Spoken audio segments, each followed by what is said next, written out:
They left before the first mosquitoes learned to stitch the light together, when the Kenai wore its late April mask. Mountain shoulders sugared in old snow, rivers still hard in the morning and slick by noon. 42-year-old Owen Hale liked that shoulder season because bears were just yawning awake and because he could see a ridge honestly before the green arrived to complicate it. His nephew, 9-year-old Noah, liked it because everything that involved his uncle felt like an invitation to a secret society. He had a bright green pack he'd been allowed to pick out himself, its left shoulder strap decorated with a rook patch because he just learned how the piece moves and loved that it only made sense if you saw the board differently. On April 17th, they rolled past the Resurrection Pass trailhead in Owen's old Ford, and the house they were leaving behind shrank around the woman on the porch until it could contain only silence and a phone that did not ring. 2 missed check-ins made the coffee metallic in Mara Hale's mouth. At the third, she called the troopers, running her hand into her sweater's cuff as if there might be patience in there. They found the truck, locked and ordinary, sun bleaching its roof a softer white. 2 sets of boot prints sloped toward the creek. A blue tarp shelter not far in, spruce boughs still springing back when touched, fish bones wired on willow skewers near a blackened spot in the dirt, a tin cup with a bent handle that looked, ridiculously intimately, like a signature. And then the riverbank ended in a bite mark. A flood-scoured run where high water had dragged gravel like a comb across hair and smoothed away everything that came before. The dogs traced circles until the circles made the handlers dizzy. A helicopter stitched a grid over muskeg and alder. Volunteers came with orange hats and folding maps and the particular optimism that belongs to people who believe daylight itself is a tool. From above, the land answered with an unhelpful honesty. Endless green, the occasional vein of old snow tucked into a north face, and water making and remaking its decisions with the indifference of a god who never promised to listen. On paper, the search was thorough. On the ground, it felt like 1,000 nearlies. Theories sprouted because theories are easier to hold than absence. Maybe a bear, maybe an ankle, maybe a wrong turn that matured into a worse one. A thread on a regional hunting forum floated the idea of a human threat. Off-grid types with rules of their own. Marijuana grows guarded by men who didn't like questions. An antler thief who treated the woods like his private market. Neighbors brought casseroles in aluminum tins with folded notes under the foil. The notes stayed. The food did not. Trooper Sergeant Dan Carruthers, beard neat and posture unbowed by the weight of his job, made a board inside the Seward post that mapped the search in colored pins. He talked with the patience that is not indifference and sent people back out into bad light with good instructions. In the third week, he brought Mara into the fluorescent hum and stood with his hands braced on either side of a topo map that had absorbed the oils of a dozen worried fingers. He said, "We will keep looking as long as there is looking to do." In a way that made it plain he understood the cruelty of the sentence and the necessity of saying it out loud. There is the official record. Hours flown, miles walked, grids completed, rivers dragged. The memo that says local conditions likely contributed to the disappearance. And there is the shadow record that a family keeps alone. A queen of hearts melted by rain into a watercolor ghost found under a flat rock near the old shelter a year later. A spiral of flat stones in a wind-scraped clearing that ended in a tiny fishbone laid like a tooth. Thin birch bark slips slid into a tree with 48 tally scratches. Days, fish, a game grown important because games stand between boys and fear. Those lived in a shoebox under Mara's bed and in the muscle memory of her hands. 2 winters gave way to 2 summers just as unfairly. The file with Owen and Noah's names on it thickened mostly with paper.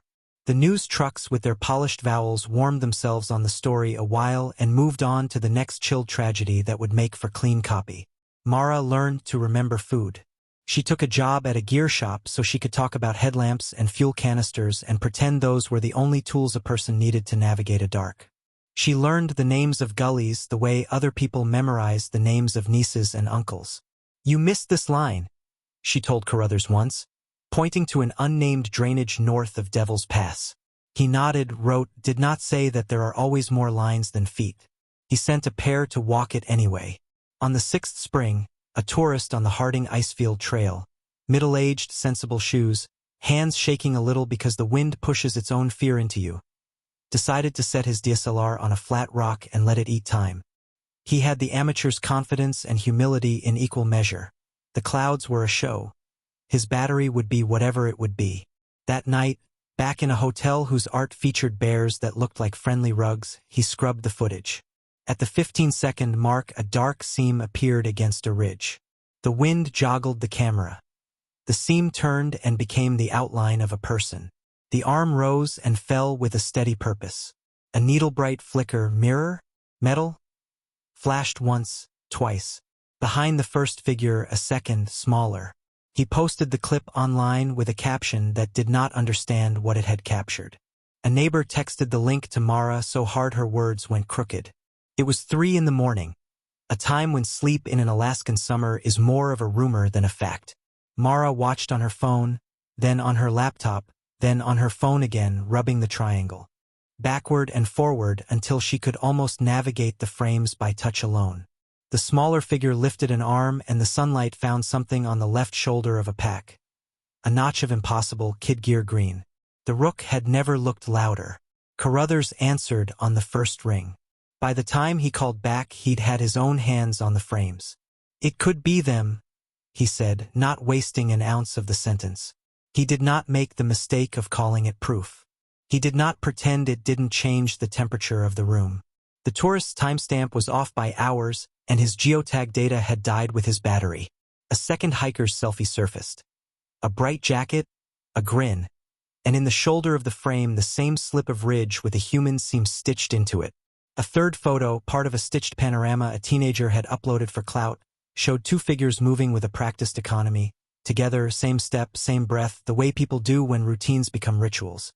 A weather window opened long enough to be called mercy, and a helicopter went up with 2 search technicians and a Kenai Fjords ranger named Silas Eno, who read the land like a polite argument he would win. From above, the ridge that looked simple at distance revealed itself honest. Avalanche chutes ribbing its sides, alder thickets matted into nets, places where even the arrogance of lichen had given up. The hello set down on the only tongue of rock that would take it, and the men went out soft-footed, the way you do when a misstep is a kind of vandalism. Bones surfaced first, scattered by years of animal appetite, moose, not human. On a ledge, a line of flat stones hummed with intention. Beside it, a can cut into a mirror, edges sanded by time and thumb. In a bowl that stayed white when the rest of the world went green, someone had stacked rocks into a low wall and slept behind it. There were the dead feathers of a sleeping bag's synthetic guts, the dark punctuation of old fire, and on a flat rock the word Noah scratched with a nail or a hook or a patience that refused to leave no mark. They followed a path pressed into alder like a map made by the soles of feet. In the mud near a tired river braid, a barefoot print with toes spread for purchase, the heel dug deep. Carruthers went down on one knee and put his palm beside it, not to measure but to remind his hand what human feels like against earth. A mile on, a snag caught a single green bristle of thread and held it up like a captured flag. A tech pinched it into a bag as if it might evaporate. Down below, Mara held the bag in both hands, as if heat could coax truth out of colors. The question that had fattened itself in 6 years, why hadn't they come out, began to shrink the way even a big animal wilts when it understands finally that it's seen. The answer walked into view the next day, knee-deep in meltwater, wearing a coat that had been orange when it was born and was now the exact color of a fox deciding to curl up. The beard on his face had not yet learned what it wanted to be. His eyes belonged to a family the troopers and searchers and neighbors already knew. Eyes are how blood recognizes itself across distances. He did not run. He did not lift his arms for a television ending. He said, "Mom," voice rusty as an old hinge, and the sound made people look down, away, as if it were immodest to witness. The story of those 6 years does not compress without breaking. It began, as most wilderness tragedies do, with a small miscalculation punished into a big one by weather. Days into the trip, an early storm slid low without manners.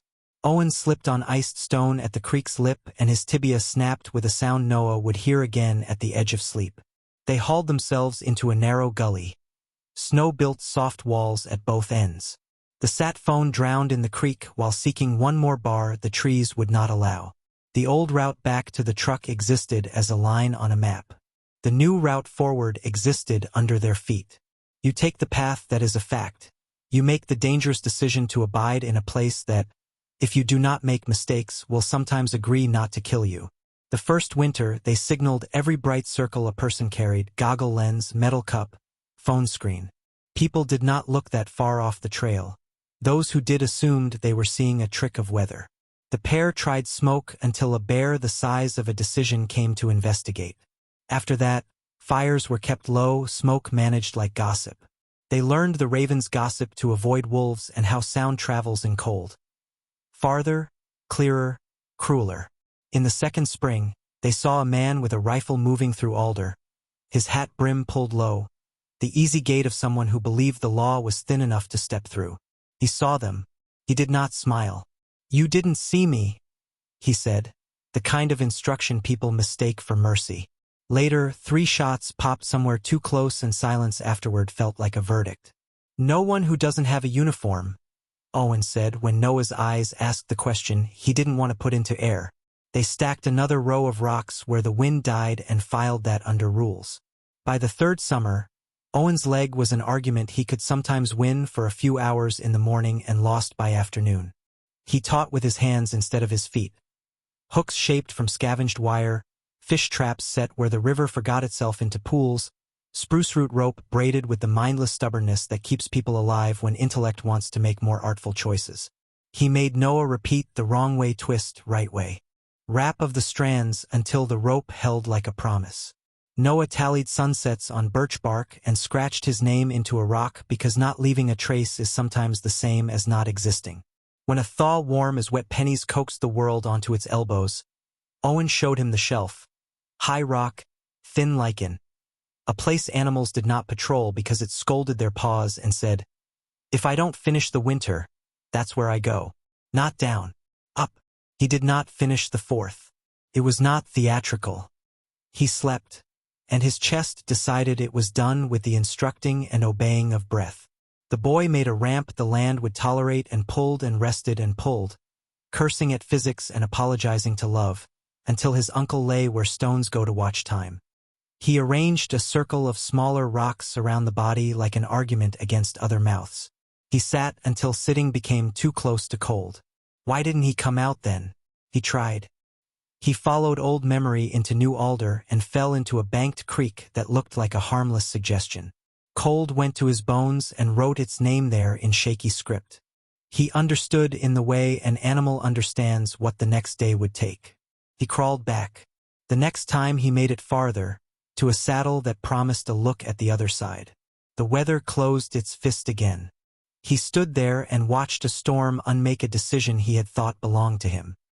He went back to the wall where the wind died and sanded the edges of a discarded can until it became a mirror because a person wants to wield sunlight like a tool.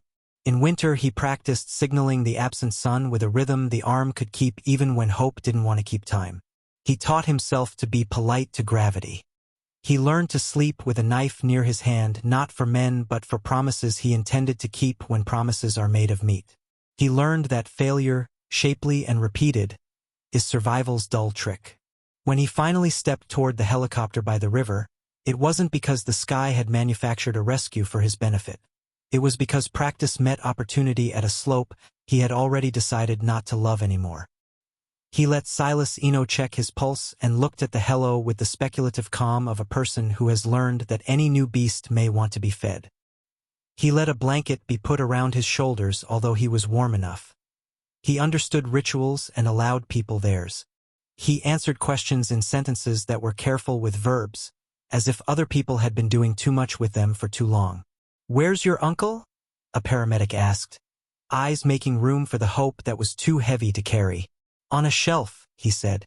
"So animals wouldn't do what animals do." The recovery of Owen's body was uncinematic and therefore twice as sacred. The team went up with bags and tags and a pilot who had made his peace with the way the sky sometimes forgets what it promised to hold.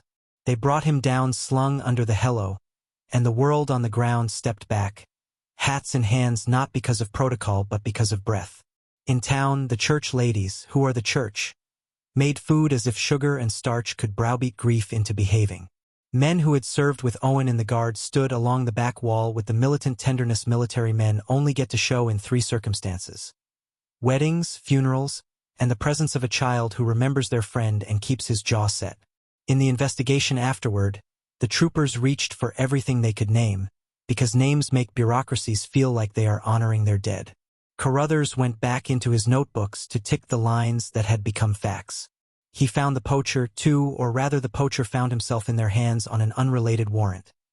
Illegal bait, a fist thrown at a volunteer, an expired tag, and a willingness to lie about it.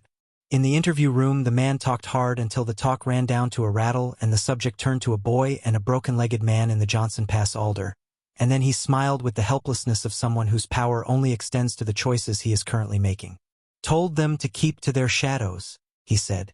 "Weren't my shadows to argue with." It wasn't a charge that would satisfy strangers hungry for a neat villain to hang a narrative on. Law likes bright lines. Wilderness delivers smudges. But it put a shape on a threat that had lived too long as rumor. Forensics in a case like this are not the glossy television kind. They are the careful matching of a scratch across time, the rook on a willow-handled tool that surfaced in a photo posted 3 years prior by a hunter more in love with his own face than his quarry, the right ankle's slight favor in a teenager's panorama taken for likes, the thin green thread that caught on a twig and endured 2 winters like it had decided to alive its way to a 0.9 miles and 6 years from a gear shop shelf. The markers build something bigger than coincidence. They also testify to the dull truth at the center of every wilderness survival. The one who lived did so because he made 1,000 small decisions in a row and enough of them were good. The coroner's report on Owen was careful, dignified, ordinary. Hypothermia plays with the body like a bored cat. Injury invites infection the way a porch light invites summer creatures. The death did not shame the man. The way he arranged his last request did him credit. Noah's return became a story other people told. You cannot control a story once it leaves your mouth any more than you can control the wind once it leaves the mountains. A national morning show wanted to fly him east to sit on a couch and be gently asked to simplify himself. He said no. A streaming producer called offering to honor the experience. He said no to that too. Not because honor would be unwelcome but because he knew what would be asked in return. Footage of grief being useful to strangers. Carruthers suggested quietly that the refusal to perform could be his gift to the part of himself that still did not like to be seen. He nodded as if the trooper had said something about the weather that finally made good sense. Re-entry looked like all the small indignities of civilization reintroduced. Beds pitched like boats. The hum of refrigerators insisted on being wind until he learned to talk to it the way you talk to a skittish dog. The fridge light triggered a hand up, half the height of an old wall. He ate in catalog, bites grouped by texture, learning again the way bread dissolves and chocolate insists. He forgot doors because the wilderness doesn't have doors. He apologized to a closing cabinet as if he'd bumped a person in a narrow aisle of an airplane he had never rode. He slept on the floor at first, the bed too soft even for pretending. There were also joys so small they hid behind their own usefulness. The first hot shower disassembled him. Water that warm felt as suspect as kindness. The first time he reached out of habit to coil rope and found nothing to coil, he laughed, a clean sound that startled the kitchen. He watched his mother butter toast and touched the knife like it might have an opinion. When a neighbor left a mower in the driveway with a sticky note that read "Pay me back with good news," he turned the machine on and walked the lawn in tidy lines the way you walk a ridgeline you plan to respect. A high school teacher asked him to speak to a class. He stood in front of a whiteboard and told the room one thing the wilderness had not taken from him: the value of failure beautifully executed. You go out to the creek and the crust gives way. You back out, slow, flat, patient. That is failure and also the successful completion of not dying. You misjudge the wind and a spark insults the grass. You make a wall a foot higher than you promised yourself. You feel silly and then you feel warm at 3 in the morning when a particular cold comes to see if you are keeping your bargains. He wrote on the board, twist wrong, wrap right, rope holds. Someone snickered low because someone always does. He smiled at the board and made a rope in his hands out of air. At the little church, Owen was put into the ground the way small towns put men into ground when they have used themselves up against the elements and lost. Flags, hands on shoulders, a pastor who called him by his first name as if God needed help remembering. After the service, the parking lot turned into the place where the real work is done. Paper plates, salmon, the moral geometry of who is allowed to hug whom and how long. Men who had nothing to say said it and were appreciated. Women who had everything to say listened instead and were more useful than food. Noah stood it. That is the verb for what he did. He let hands touch his shoulder. He watched the rook patch on the old pack sit on the pew between him and his mother like a third body. He allowed himself to remember the day it had been ironed on and how proud he had been, and then he allowed the remembering to end and did not scold himself for it. There were twists the world delivered late, because the world is late. It is not personal. The tourist whose time-lapse had caught the signal discovered that 2 years earlier, he had shot a panorama from a nearby turnout and forgotten it existed. On the far left slice, in the distance, a younger boy's posture carried a grown man's caution. A hunter's GoPro clip from a bragging montage contained 2 frames in which, behind the antlers on a pack, a human made a small hand gesture that looks like nothing if you don't understand that people signaling have learned to be economical. A ranger in Seward who had never made it up Devil's Pass downloaded both images, zoomed, and sent them to Carruthers with a subject line that read, "I think we've been being watched and didn't earn it." The trooper wrote back, "We are always being watched. It would be nice if we remembered how to deserve it." The legal part caught up with the survival part in fits. A judge signed an order declaring Noah legally alive again. Ink and rubber stamps did their satisfying, hollow work. Insurance and Social Security and DMV knocked, each wanting an affidavit that made its small world whole again. Mara sat at the kitchen table with forms that imagined themselves important and filled them while her son sat on the floor and taught himself that the air inside a house responds differently to size than the air outside. When she finished, she put the pen down and looked at her hand, surprised by its steadiness. He watched the surprise cross her face with the concentration of a scientist, and then he put his hand over hers on the table, covering the tendons and the ink-stained side of a finger, and watched steadiness become contagious. The question of why he signaled that day and that day only had a small answer. He had signaled almost every winter as a practice, because practice is how you teach your body not to waste motion when a thing becomes possible. That day, the clouds thinned the way they do when weather has tired of its own stubbornness. He had a can he had shined against sand until it found itself in the sun. He had a rhythm. He was ready. The camera was a blessing he had not asked for and might not have recognized if he had. He lifted his arm and did what he had been doing for 6 winters. The world looked back. Months later, when blueberries fattened and bent their stems, he showed Mara the ridge because some places are easier to live with if you can see their teeth from up close. He walked ahead by half a step because guiding had become a habit not easily put away. He let her see the soot-polished rock where the pot had hung from a willow notch until the handle had gentled itself into a curve shaped by hunger. He let her see the place where the Noah had been carved and where the lichen had refused, politely as plants do, to grow back over someone's insistence on existing. He let her stand at the lip of the shelf and say the name out loud because names are what make a body more than bones. He did not cry there. He cried back in the truck on the way home when a motorcyclist passed them a little too close, and he realized he had forgotten what it was to share a road with someone who believed speed absolved them. He laughed at the same time because the crying felt like a success. It meant a body had become less stingy with its surprises. The resolution, if you are looking for the kind that ties a bow, is this: a boy survived, a man did not, and the camera was not a miracle so much as a hand extended into a ritual. The investigation knitted together scraps of thread into a garment that kept a family warm long enough to say the words they needed to say. The troopers closed the file not because stories end but because the state requires boxes to be drawn. People in town stopped flinching at the grocery store and began angling their faces less obviously toward the cereal aisle when Noah walked that way.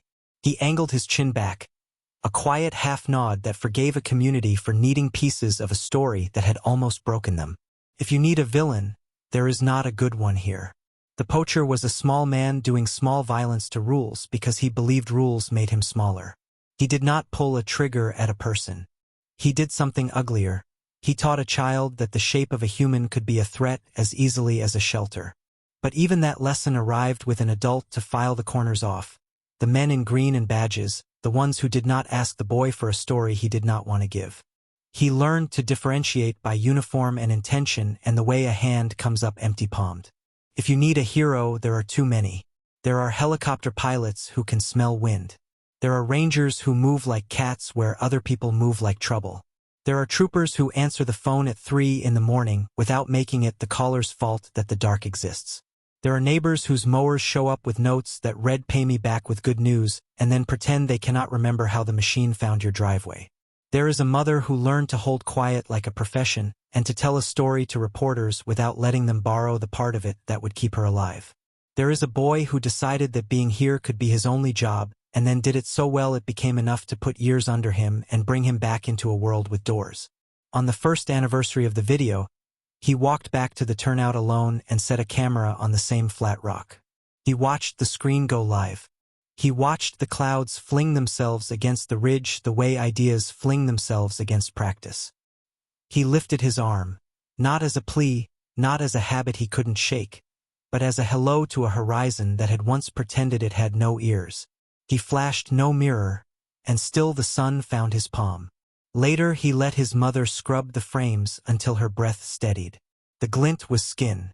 That felt right. Metal had done what it could. Now the body would handle the rest. A story like this wants to be finished. People at potlucks like an end that can be placed beside ambrosia salad without making either look foolish. It is not finished.